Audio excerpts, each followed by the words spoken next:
Yeah, ayaw nila na may video, no? Ayaw nila yung gagamitin mo yung mga statement ni Recorded. Ginoong Soriano. Yan, Nabubutasan sila eh. Oo nga eh. Kaya ang gusto nila, yung sarili lang nilang pagkakaunawa sa Biblia.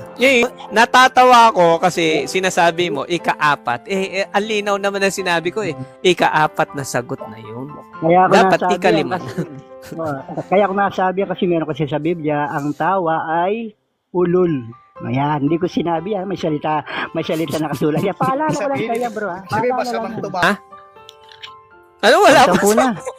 Pang-pito pa lang yun, pang-pito. Clarification lang yun eh. Clarification. Isa lang naman yung tanong ko doon eh. Yung pastor na mangangaral na LGBT eh. Pang-pito pa lang. Ayan, sunod na tanong, Kuya